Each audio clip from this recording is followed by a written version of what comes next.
So it's good to see everyone again. Creepy Puppets Presents. I'm Tommy.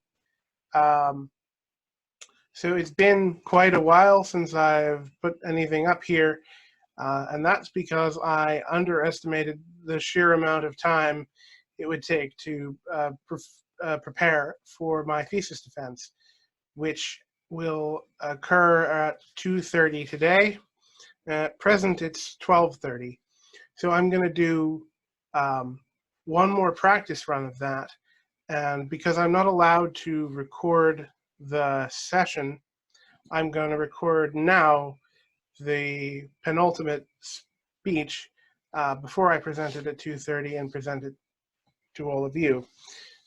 It's been 2 years of my life, and my thesis is already done. My PowerPoint's all ready to go. And then it got pushed back by about a month. And so it was probably for the best, because this Asian Hornet thing took over social media. And so now I have an incredibly relevant talk to give. So with all that said, I am going to give it a start. Okay, so I'm going to give this exactly as I would give it in front of my audience in about 2 hours from now. So, and I have to keep it under 50 minutes. So,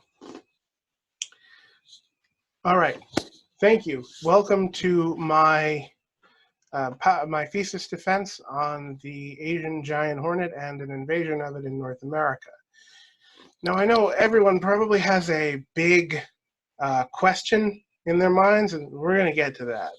But before we do, I'm going to take us through the narrative of how my research came together and the conclusions from it.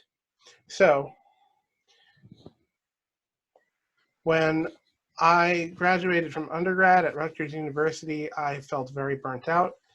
I took a few years off to work and to recharge. And during that time, I watched a documentary on Animal Planet called Killer Hornets from Hell. This was about the invasive Asian hornet in France, and I knew that if I got back into science, this was the problem I wanted to work on. Now, I have a slight confession to make, and you might have guessed this from the title. In my youth, I was a bit of an otaku, so I had heard about the giant Asian hornet from Japanese pop culture. Here's some examples. Here's some more. So my first semester at Bloomsburg University, I took a semester-long deep dive into the literature, learning as much as I could about the Asian hornet and invasion biology generally. I want to make a special thanks to my boss at the library, Linda Nair, for being supportive during my research. So, with that said, let's sum up all of the information that I learned during this semester-long deep dive.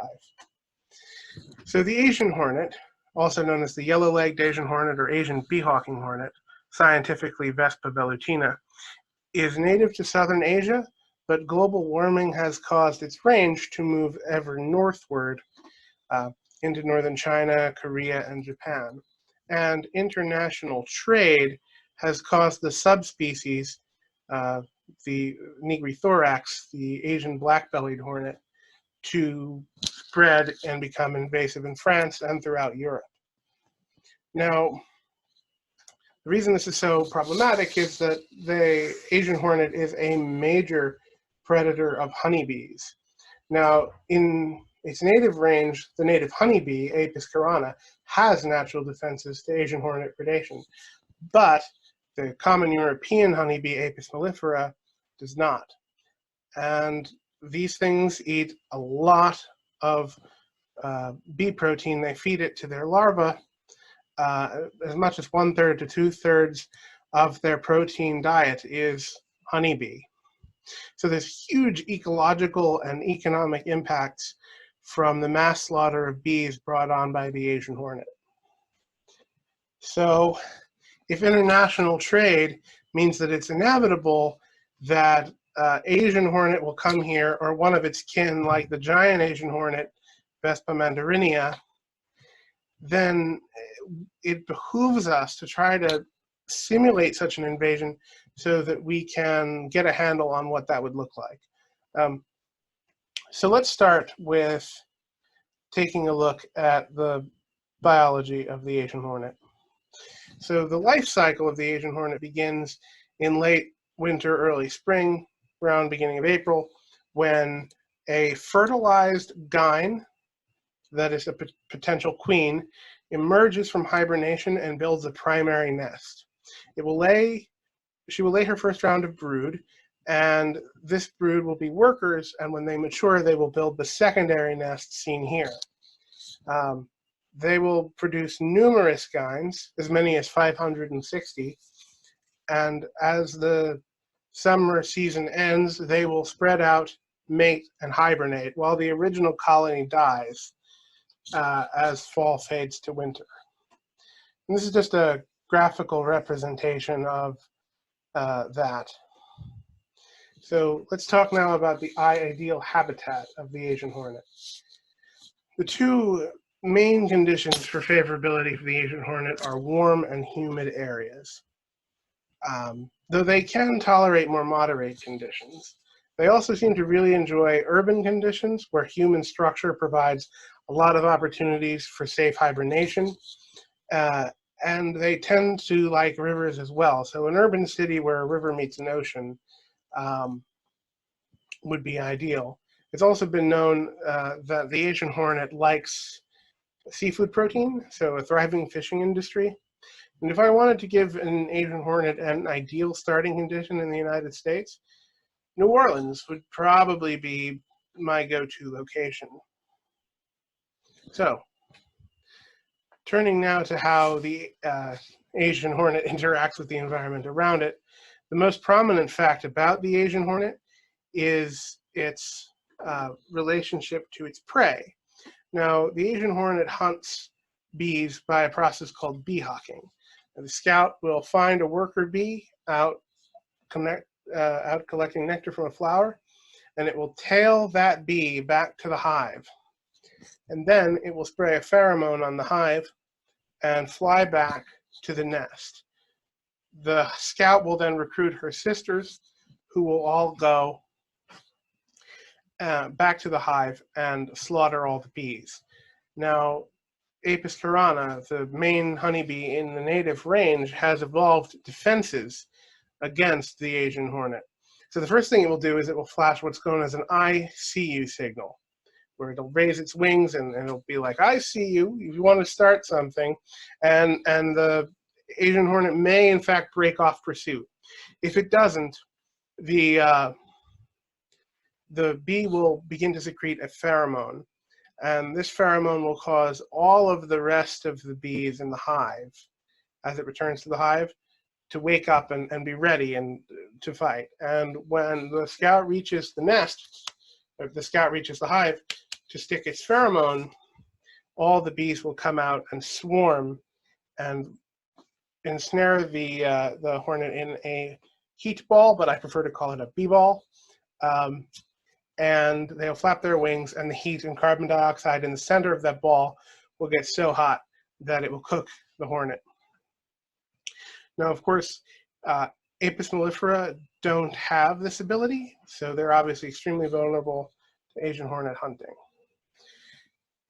We also must talk about evolution in relation to invasion theory. Invasion is an evolutionary problem because a species has to adapt to its new environment or die.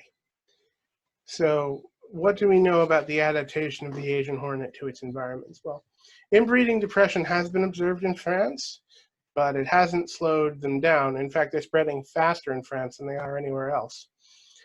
And there are no known pathogens or predators in Europe or North America to slow them down. We don't know if that will change at some point. And we don't know if their fast growth in good conditions will make it easier for managers to spot.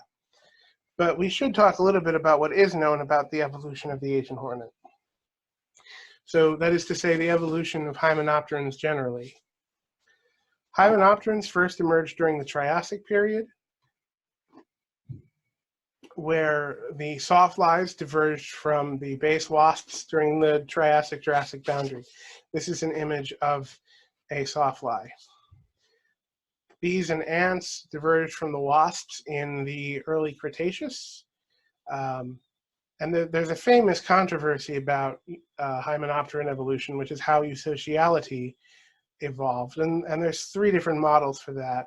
And I've spoken at length of this before, so you can leave a comment if you want to discuss that at some point.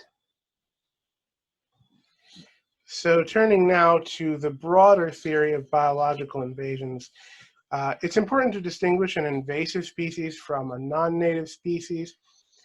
Where all invasive species are non-native species, invasive species have a high capacity to grow and spread to the new range and dominate every environment it can live in. So the Asian hornet has clearly demonstrated itself to be a proper invasive species. There are 4 stages of an invasion, according to the standard model: the transportation phase, the establishment phase, the growth and spread phase, and the impact phase. During the transportation phase, the organism must move from its current range into its new range. And if that distance is too far to happen naturally, it occurs through a vector of transportation, something like the import of a good or hiding out in a vehicle, something like that. Now, in the case of the Asian hornet, it probably came to France by a shipping container, but it's not associated with any particular vector. It could even reside in structures. But we can deduce that there's a biologically relevant period based on its life cycle. That is to say, winter to early spring is the ideal period for transmission for the Asian hornet from one location to another. So, assuming it survives the transit, it then has to get off its vector, and the organism then has to settle in its environment. And we call this establishment. And it may fail to establish if it's too inbred, or the ecology is just unsuitable and it will go to extinction. There's also this associated lag time between time of first establishment and time of spread. This occurs during the establishment phase. So this is inbreeding may be too high, lowers fecundity.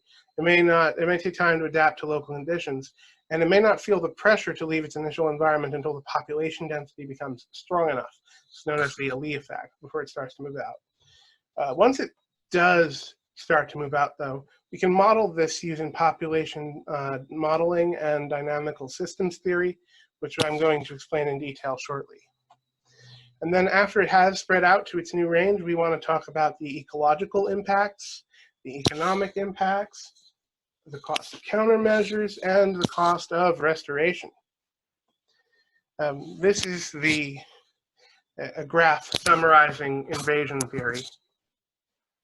So I know biology has a reputation for being the science for people who like science but hate math.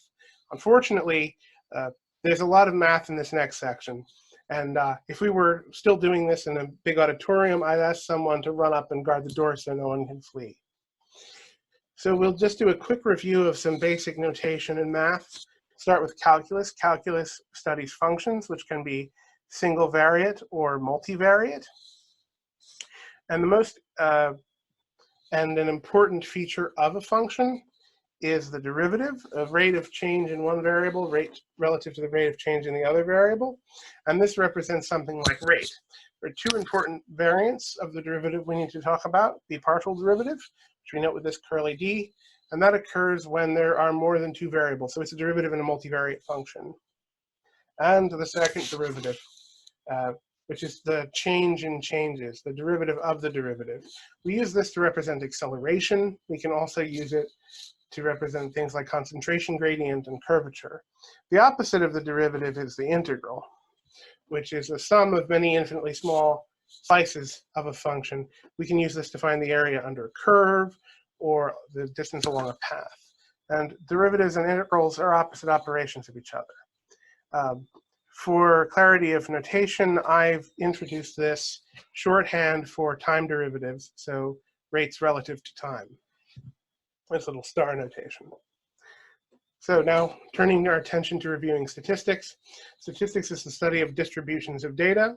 We can talk about the central tendency of that data with the mean, representing the Greek letter mu, and the spread of that data using the standard deviation, or sigma.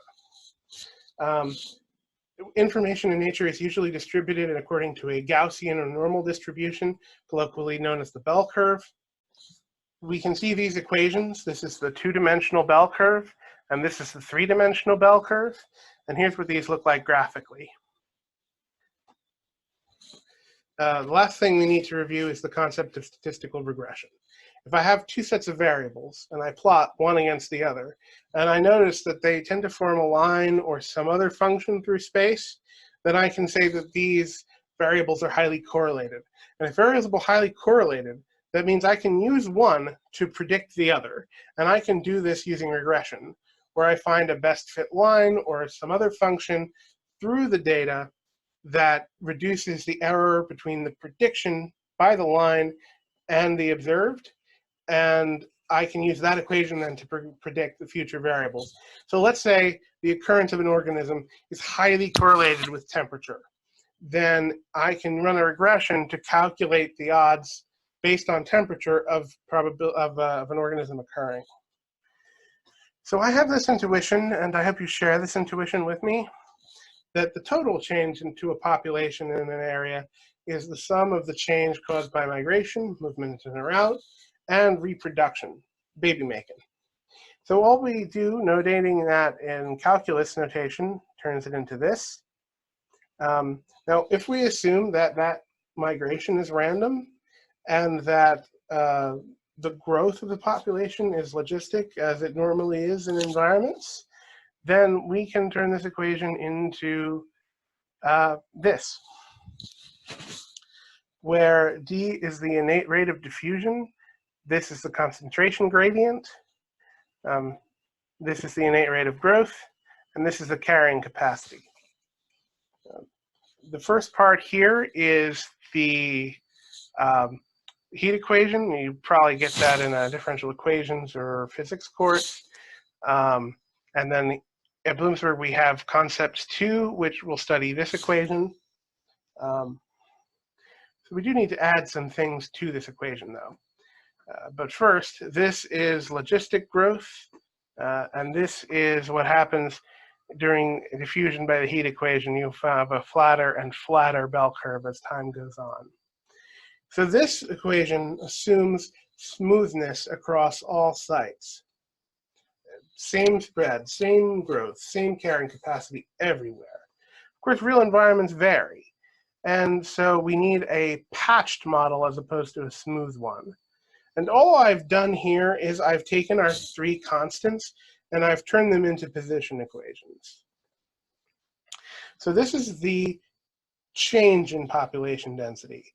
To get the actual population density, we have to integrate, which brings this as our final form. The du is cut off by my face, but the population density at the point x, y, and time t is given by the integral from 0 to t of our patched equation. It's known as the Fisher-Skellam equation. It's been in the literature for decades. We're still going to have to specify some starting conditions to solve this, and we'll talk about that a little later. But the geometry of this is a bell curve that rises to carrying capacity and moves out in waves. It's known as the invasion wave front. This is a geometric interpretation of it. It rises to carrying capacity and then moves out in waves. Now, unfortunately, some integrals have no pen and paper solutions, and Fisher-Skellam is one of those. So we're going to have to solve this numerically. And the most basic numerical technique you might have heard of is the Riemann sum, where we approximate an integral by taking very many very small rectangles as opposed to infinitely many infinitely small rectangles to find the area under a curve. That's an example of the Riemann sum. So this is the standard model, but real organisms don't move randomly, and real organisms don't reproduce continuously. So let's see if we can find a more biologically accurate model for Vespa velutina, the Asian hornet. So a model proposed for vespid growth is the Archer model, which says that the number of nests at time t+1 is equal to the number of nests at time t times the number of gynes produced by each nest q times the probability of that gyne surviving to reproduce. So this can model our discrete growth stage, but in order to model our discrete spread phase, we maybe want to use a Markov chain model. So we imagine a set of environments, and we imagine a probability matrix that describes the probability of going from one environment to another, and then movement along the paths gives us this equation for describing change due to spread, and this is a mathematical object called a Markov chain. Here's an image of a Markov chain. You can see we have these environmental nodes and paths moving from one direction to another with a certain probability. All right, let's talk about the aims of this project now. We have the 4 stages of invasion, and I want to model every stage of the invasion so that we have hard data to give managers some insight into the process that we're seeing here. Now, I want to do this to being inconsistent with a set of principles, the principles of the open source movement. Open source movement holds that source code should be freely distributed and free to change and free to use however you like. And any code I produce for this project will also be reproduced open source. But I want to use as many open source resources as possible for this project. And also, as a bonus, open source software is usually financially free as well, so that's good. And key to this project is the open source programming language Python. Python is very close to natural languages. You may have heard of the language R, which is also an open source programming language, but Python is probably superior to it, even though we will use some R in this project a little later. So all scripts generated in this project were generated in Python, except for a couple of post hoc analyses that were done in R. So I should talk also about the open source map software I'm using for this project, which is QGIS. All the map images you're going to see from here in were created with QGIS from rasters. Now, rasters are a data file format that stores data in a matrix of pixels. They were originally intended to store images. They're excellent from storing map data as well. And using QGIS, all rasters in this project have been standardized to a 1500 by 3600 grid of pixels using QGIS so that we have a standardized coordinate system for all of the project. Okay, so since we don't know what vectors are useful, we can calculate the probability of importation from infected regions during the right time as a percentage of imports that meet those conditions. And the US Census Bureau has statistics on US imports. Statistics Canada has statistics on Canadian imports. And from that, we can calculate the percentage of potentially infected imports. Hold on, I need some water. Yeah, I can't talk for 45 minutes straight without drinking. So, to figure out the probability of occurrence for the establishment phase, I downloaded occurrence data from the Global Biodiversity Information Facility and climate data from the World Climate Database, and decided to do a statistical regression to determine best fit suitabilities. So I contacted Professor Mziniso in our math department, who recommended a logistic regression with 2 independent variables. Rainfall and mean winter temperatures were the most biologically relevant from the literature, so those are the 2 I went with. Here are the dark red indicates presence of the Asian hornet in Asia and in Europe. So to do this, I used a Python script to read in the rasters as ASCII text files and the data of the occurrence as a .csv file. I converted the GPS coordinates to matrix indices. So I pulled the climate variables from the indices, wrote them out, and then at the time I didn't have time to figure out the best open source method to run a logistic regression. So I used the non-open source JMP software. I obtained my logistic regression equation, and then I used that, excuse me, going to sneeze. I used that information to find the probability of occurrence at each point and wrote that to a raster as an out file. This is the logistic regression equation I obtained, where W is the winter temperature and P is rainfall. And this is just a graphical representation of the architecture of the establishment phase simulator. So going back to our growth and spread phase equation, we know that this is our equation, and we're interested in perhaps filling in some of the data, some of the values from the literature. So doing that, we can restate our equation as follows. As I said, we still have to specify our initial conditions, and we can do this by assuming that the first gyne settles somewhere in its range. Now, we don't know where exactly, but we can assume a Gaussian probability, a bell curve, with a mean at our test point. And we then assume that the Gaussian distribution is the population density, and we base our calculations from that. And we can use then this equation, it's a restated version of the 3D bell curve, to calculate the probability of finding a nest at the point xy, given a mean at the point ij. Okay, so now we have a way of knowing the initial population density and the subsequent population density for any given year. But which points should we choose? Well, I was originally only going to do points within the United States, but I went to a conference, and that conference changed the nature of this experiment. So if I may take a narrative interlude.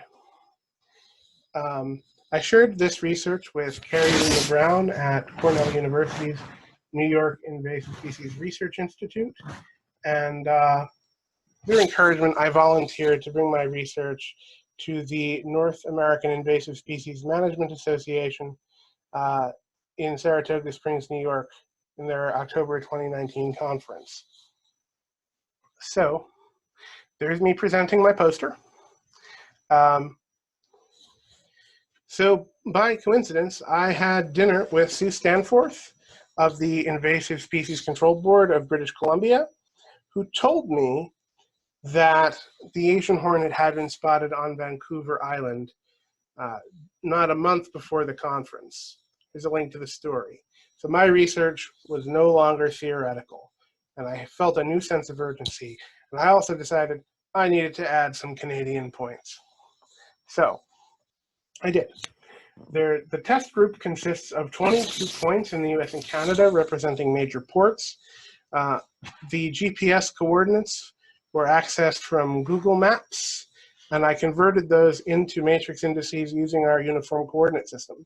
Unfortunately, when you standardize using QGIS, sometimes you lose resolution. The point that might have been land might now be water. And because of this, some of these points were unusable, in which case I found the nearest land point to what I was looking for and used those. So here are my list of ports. Here's the GPS coordinates, and here's the matrix index coordinates for each of those points. I decided to add a control group as well, and these represent conditions that are atypical of the ports that are being studied so that we can contextualize the results found at a given port. So some are extremely arid, and some are extremely cold, and some are of really good ideal conditions, and some are of intermediate conditions. And so we can use that context to help understand the results of the simulation. Finally, I had to add a trial to control for land shape. And that's because during early experiments, I've noted that nest density was highly correlated with the amount of land area surrounding a port. And that makes sense. This is a map of Philadelphia. You can see how much land surrounds it on all sides, compared to, say, if this part were all ocean. So what I did to account for that was run a trial where I wrote 1 to every point in the raster and ran the simulation that way, so that we can use z-scores to make sure that there's not fluctuation due to land area. So habitat distribution, as a result of the establishment phase research, that's our major variable. But other variables were identified as being important in the literature: human population density, river presence, and elevation. Now, sure, these aren't as important as rainfall and winter temperature, but they are quite important. I call these the minor variables. Here is human population density, and here is elevation and river presence. So for these trials, I basically assumed that growth would be ideal at ideal conditions and would decay at non-ideal conditions, and that there would be a proportionality to their product using some proportionality rules. So you can see the model statements here, together with the trial numbers. This will be relevant later on, and the trial codes. These are for the discrete trials. The continuous trials, the discrete trials have a D in front of the code. The even numbers represent discrete trials. So let's talk a little bit about how we're actually going to accomplish this simulation. We're going to read in the environmental rasters. We're going to calculate a growth rasters from those. And we're going to save those, and we're going to read it in from this point later on for more efficiency. And then we're going to use our Gaussian equation to come up with an initial population density for every land point, with a mean at the test point. And then for each land point, we're going to take the population density initially at that point and the growth rate at that point, feed it into our integral solver, and solve the integral and get a new u value that we're going to write to a matrix and leave it as an out file. So that I had some statistics to work with to make statistical comparisons. I took an 11 by 11 grid centered on the point of interest and added up all the population density there so that we could have some information to do statistics with. And all told, it was 1 hour for all 27 points per trial. There were 30 trials. It took 30 hours of simulation to accomplish this. And this is just a graphical representation of the architecture of the simulation. Solve the integral. We're going to feed our constant and our variable value in. And we're going to simulate growth for a small period of time. In this case, we did 1/5 of the year. Now, going smaller didn't add much in terms of accuracy, but it did eat up time. It's a compromise between efficiency and accuracy. We're going to add that growth to the initial population density. We're going to simulate spread for a small period of time and add that to the population density, and so on. To solve this integral, we also need to solve the spatial integral for spatial change, and we can do that using specifying a largely arbitrary, so long as it's very small, value of spatial change. In this case, I've chosen 1/1 millionth of a unit as my spatial change. The discrete simulations are just the same, except there's one period each of growth and spread per year, with a population beginning at just 1 pixel, no Gaussian distribution. The growth and spread phase, the growth phase is that Archer formula. Spread phase is the Markov chain formula.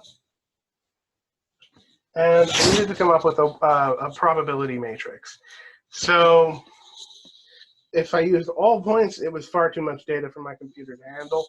So I built a 21 by 21 grid of points centered around the test point and did a matrix of probabilities for all of those. So then finally, to construct the impact phase, ecological costs are going to be considerable. But I have no way of quantifying that based on the literature. The literature does give us pollinator mortality. It gives us nest removal costs. And from the literature, I was able to deduce the amount of money contributed by pollinator services for the United States. I couldn't find the equivalent data for Canada. So using FAO stat, I was able to derive the values of honey, mean nest projections, times removal costs. We were able then to calculate an impact. So let's start with the transportation phase. I was able to calculate from US Census Bureau statistics that 5.461 of all US imports by value in US dollars are potential vectors based on 2019 data. And 9.345 of Canadian imports are potentially vectors. However, this is probably an overestimate given that there's not a lot of resolution on the Canadian data. It's not by country or by specific month. So it's probably closer to the results of the US. All right, so here's that habitat distribution map. Dark red is high suitability for the Asian hornet. Light red is, pink is inhospitable. So first note, Vancouver Island, very suitable, as is the entire West Coast, as is the entire East Coast, and deep into the American South, as far as even slightly past the Mississippi River, it looks like. But in between the two coasts, there's this big inhospitable region, and that suggests that an invasion begun on one coast will not naturally spread to the other coast without an additional transportation event, like hiding out inside a truck. That's just what I said verbally. So before we can get into the growth and spread results, we have to make an important note about those results. And that is, if the rate of growth is low or the rate of spread is very high, if spread greatly exceeds growth, then it's possible to have negative population densities. And it's very, very, it's possible to have negative population densities, and there's nothing we can really do about that. It's a consequence of the math. And for the discrete model, instead of a negative value, it assigns an infinitely small value. So that has to be accounted for. We can see, using the control point of St. Paul, Minnesota, what this looks like geometrically. We have a ring of probability and then a big gaping hole in the middle that's white colored, and that is the negative population density at the center of the zone. So I have growth and spread tables. The outputs look like this. Here are the nest values. Here are the z-scores. Here's the summary statistics. I'm going to call your attention to the major variable trial had a mean of 222.745 nests, ranging from 5.45 nests in Anchorage, Alaska, to 311 nests in Seattle. But these tables probably aren't very useful to you, so you would probably prefer that we use graphs to represent this information. So this is what the geometry of New Orleans looks like. You can see it's a circle. It's not homogeneous. There's areas of greater or lesser density around the edge. Compare that to the discrete geometry, which is very box-like and very homogeneous. Here are the means of all the trials with linear and discrete next to each other. Here's the standard error. Here's what the range is. Let's take a look at what the variables show. So this is the control. And we can see that many of the trials do not produce different results from the controls. This first is the major variable. It's obviously the most different from the controls. And even so, it has these outliers. That's courtesy of Anchorage, Alaska. Population density had a general effect of dragging down predictions, as did river presence. Elevation did not, but it was itself dragged down by population density. It is, however, the closest to the major variable, and that makes sense because it does serve as a governor on the major variable. So one question we might ask is, do we think that the discrete and continuous models produce statistically significantly different results? And it turns out that no. Here is the means of each trial for the continuous group. Here's the means of each trial for the discrete group. The probability was 99% that they had the same source. So it's not adding more biological information, more biological accuracy did not make a statistically significant difference in the prediction. All right, turning now to the impact phase.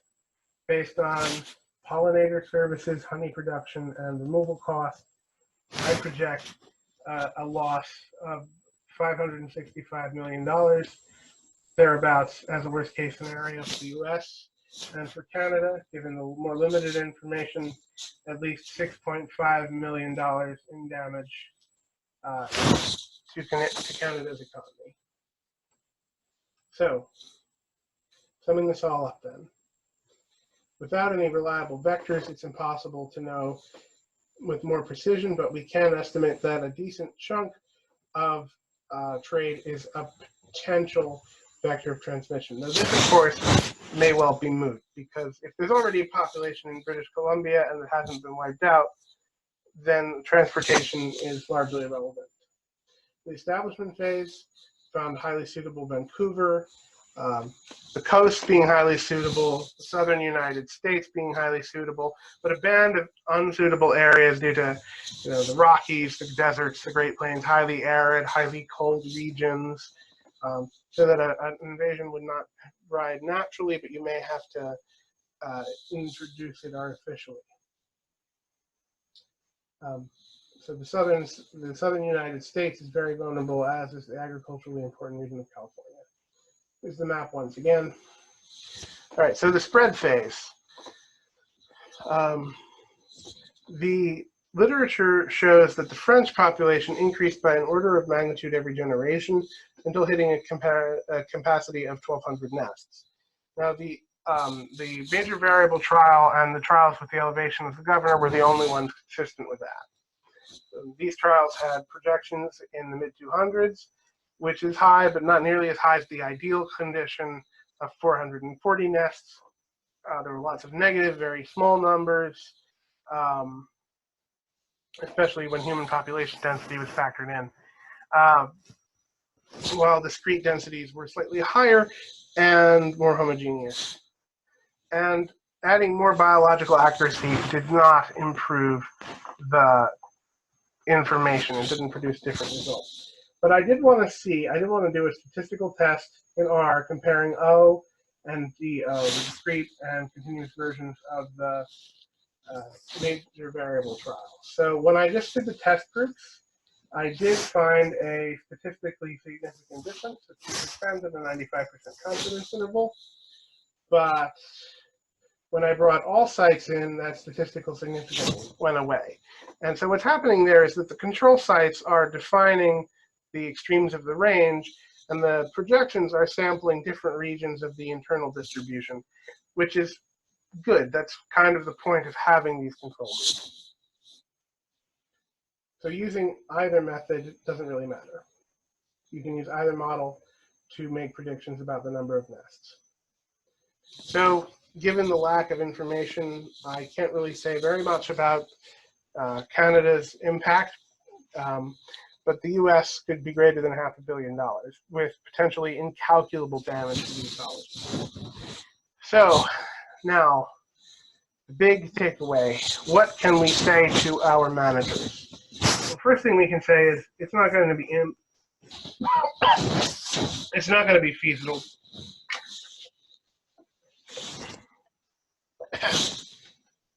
Excuse me.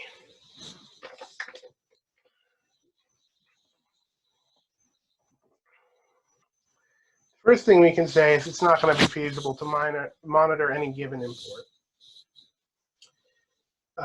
It's also not going to be feasible to pay extra attention to certain ports. But we can say it's okay. You don't have to spend that much energy focusing on Alaska. We can say, though, that just like in Europe, the best hope is probably vigilance. Learn what your local wasps look like. Report anything out of the ordinary to authorities so that the authorities can engage in nest destruction. And because of the two coasts being separated by an inhospitable region, it may be possible to screen certain goods coming from one coast to the other that we think are highly likely to contain potential gines. So finally, if you are a beekeeper in an infected area, you need to account for a 5% loss in your hive. So every great story needs an epilogue.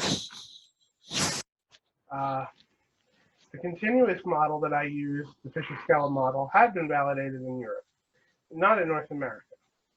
Discrete model was not validated in neither case. So I wanted to find a method of validation, and Dr. Hornets recommended using Megachile apicalis, the apical leafcutter bee, an invasive solitary bee, as a model. So I generated an occurrence probability using a software called Wallace, which automatically goes through the process that I described above. Produced this distribution here, which is nearly identical to the given range in the United States. So it may be overfitting, or it may be that M. apicalis is just maximally invasive. When I ran my models, I got negative and very small values respectively. This suggests that this is one of those cases where spread is simply too great, and the biology of this animal renders it not useful as a validation. So that was disappointing. So then in review, this is the first major study of the Asian hornet in North America that I know of. Nearly 30 hours of computer simulation running continuously, 73 gigabytes of output, and more than 50 pages of source code. Now, where does this research go in the future? Well, my plan is to disseminate the conclusions to contact the USDA and the various other places that I've mentioned. Before I publish, though, I do want to find a better way of validating my model. And I want to rerun it from the beginning because I have now figured out how to do an open source logistic regression so that I can make it consistent with my principles. I don't expect to get different results. I just want them to be, a set of results consistent with the principles I've stated at the outset before I publish them, which is then obviously the next step. And then the future of this research would obviously be to plan counter strategies. All right, let's talk about the elephant in the room. We've pushed it off long enough. So you may have seen in the last few weeks, murder hornets blow up on social media. Well, this didn't make headlines until after my thesis was finished and after this PowerPoint was written. So here's what I've been able to find. The news media is reporting that 4 specimens of what's being called a giant Asian hornet was found in Washington state. Here's a link to the story. Well, Giant Asian Hornet implies Vespa mandarinia, but I wasn't able to confirm the species. I've seen Vespa velutina referred to as a Giant Asian Hornet as well, so it's unclear. I will say that it's ironic that this research just became very timely. I spent 2 years of my life on it, and just at the end, oh boy, now everyone needs my information. Yay me. Blessing and a curse, right? So, if the committee accepts my thesis, I've accepted a post at the Earth and Environmental Science Department at Lehigh University, under paleontologist Dr. Bob Booth, where I'll be applying some of these very same techniques to virtually reconstructing ancient ecosystems with fossil data and other geological data. So, acknowledgements. I want to thank my bosses, Dr. Thomas Klinger, the graduate coordinator, and Linda Nyer at the library, my advisor, Dr. John Hanitz, my committee, which includes Dr. Hanitz, Dr. Harris, and Dr. Corbin. I would also want to thank the people at the Bloomsburg University Math and Science Department that I've bounced ideas off of throughout this project: Dr. Drew Coles, Dr. William Calhoun, Dr. Chris Lind, Dr. Ononhe Mziniso, and Dr. Kurt Smith at the Philosophy Department, who's been a sympathetic ear. I want to thank Carrie Lima Brown at Cornell, Belle Bergner at NAISMA, and Dr. Alex Picardo at the USDA. So for questions, I'm going to write them down, and I'm going to then record my answers when the seminar is over. And when you next see my face, it will be after my thesis has been defended.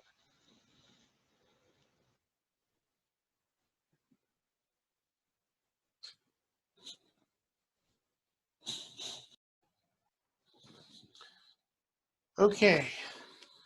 Well, I defended my thesis for 2 hours on Friday afternoon. It's now Sunday. I've had some days to process everything and relax a little bit. I was, of course, very stressed out. So normally when you defend a thesis, the committee votes to accept or reject the thesis right away.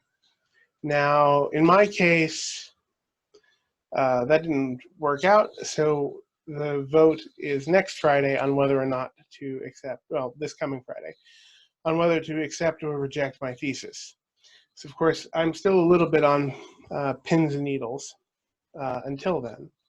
So what I have done is taken what I thought were the best questions, and I want to go through those questions now and provide the answers to those questions for the sake of completeness. So if you give me a moment, I'll share my screen and we can get to those questions.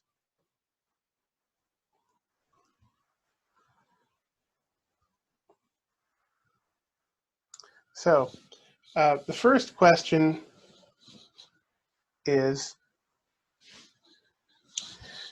why on this map were Greenland and Iceland listed in the red zone, in the zone of best possible habitat?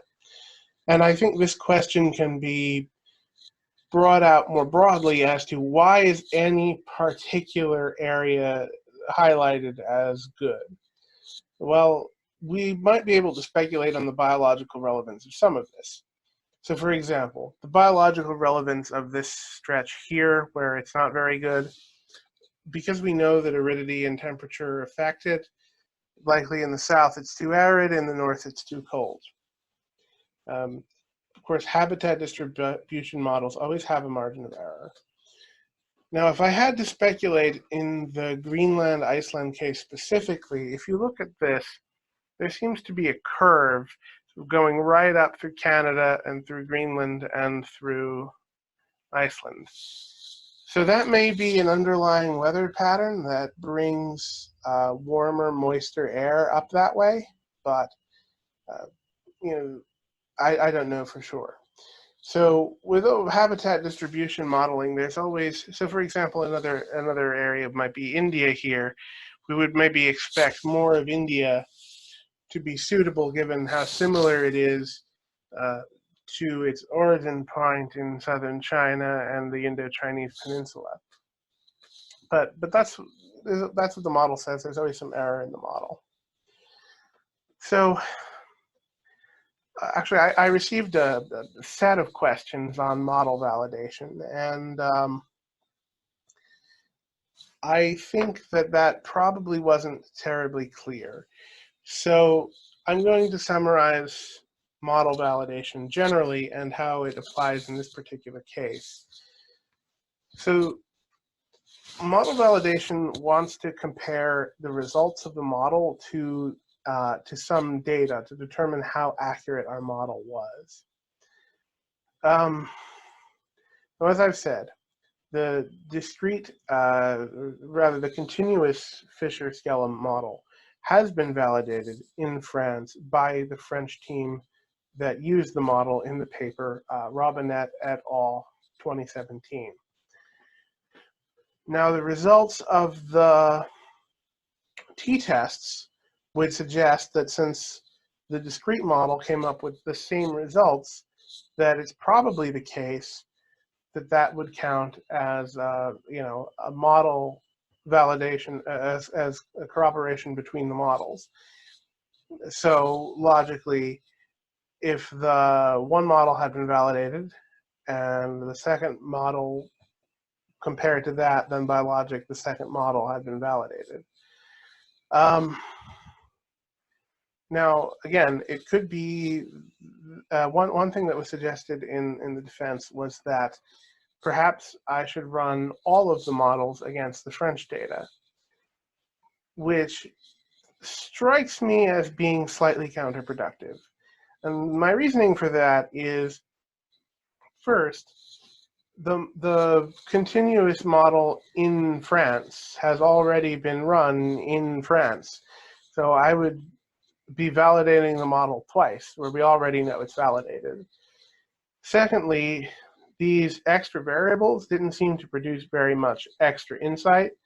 So I feel like it would probably be better just to scrap these variables and before, you know, to throw those results out and continue with the major variable trials when I go to publication.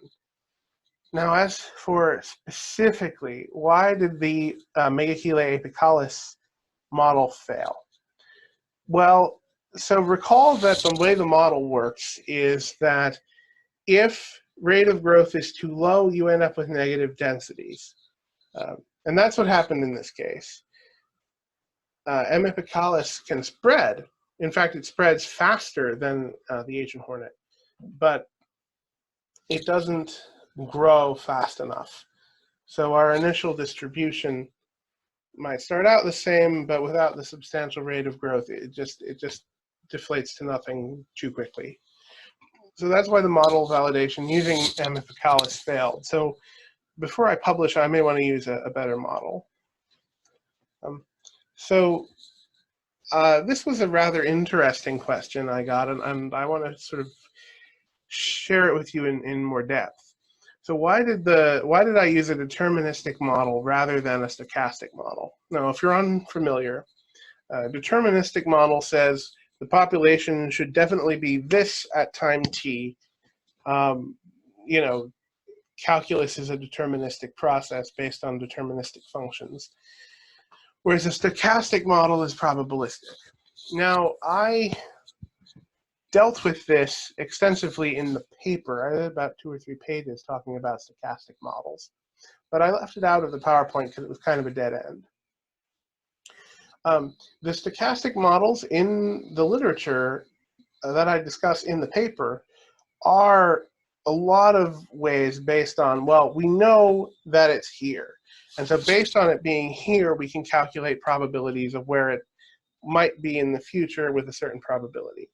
So I reasoned to myself, if I were going to run one of these models in an area where, at the time I ran them, there were no nests, I would have to find some kind of a guess at the probability distribution of these nests in an initial state before I do the stochastic process, which I've already done because our starting conditions are themselves stochastic. They are probabilistic. So that level of stochasticity is bound up because we have a Gaussian initial distribution. So for that reason, I thought that running the stochastic models would simply be an unnecessary waste of time and computing power. So the stochasticity is already baked in with our starting assumptions.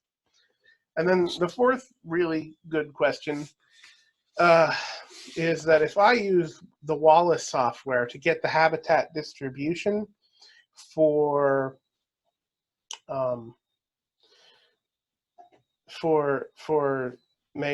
picalis, then why didn't I do it for the Asian hornet itself? Well, the simple answer is that I just didn't know it existed. That habitat distribution model already existed. It was already done months before I went to the conference, actually, and I met one of the programmers who developed the Wallace package. So I didn't do the Asian hornet in Wallace, though I do plan to validate that model before I publish. As to why I didn't use my model for M.A. picalis, well, the script was tailored specifically to the data file I had for Asian hornet occurrence. So it may be different. And also, every time you run a habitat distribution model, there's always some variance because you're randomly sampling absences. And so if you get a different random sample, you get slightly different results. So, and there are some other issues with Wallace. I'm not as thoroughly versed on its internal mechanics as I am with the software I myself wrote. Kind of makes sense, right? And plus I can sort of check it, and I can do the entire world with the habitat distribution rather than a particular polygon like Wallace takes for running its distribution. This map here, I took the Wallace output and meshed it into my standardized raster, as opposed to this being sort of the raw output of that raster itself. So there's definitely some latitude to play with it, and I think Wallace is a very useful tool. It's really good for quick habitat distributions, but we may not want to invest ourselves fully in it. And if it turns out that those minor variables are really better off being part of the habitat distribution model itself, well, then we have a problem because those data sets, as far as I know, can't be read into Wallace. So it's only environmental conditions that can be read into Wallace. So yes, that's what's to be said about that. So all in all, I think my feedback was pretty positive. The one thing that I think may be an issue in the committee discussions is this model validation part, and I hope that doesn't hold up the process of the third draft of the thesis. The draft for submission to the graduate school isn't held up too much. But, so all in all, what did we learn? Well, we learned that the Asian hornet does certainly present a challenge, and it's more timely than ever. But I think what I learned most about doing these models is that there's always a certain point where you say, okay, we have to make a call. There's so many parameters we could check. We have to make calls. We have to make assumptions. And we have to always caveat those into our results. So no model is ever going to be perfect. No model is ever going to encapsulate everything. And there's always reason to question, okay, why did we make this assumption as opposed to that assumption? But at the end of the day, you've got to make some assumptions somewhere, and those will limit the effects of the model. I think that that's sort of how this process differs from a more direct experimentation. We're doing virtual experiments, and we have to set virtual conditions. So, with that said, let's hope that this Asian hornet invasion, if it's real in the Pacific Northwest, is handled. And I hope to have my results out to those people, within the week. And I hope to have a version of my thesis that I can publish in the scientific journal. I'm looking forward to the Journal of Theoretical Ecology within a few weeks, certainly by midsummer. So thank you for paying attention to this rather long lecture, and God bless, and keep hunting those hornets, especially if you live in infected areas. Take care.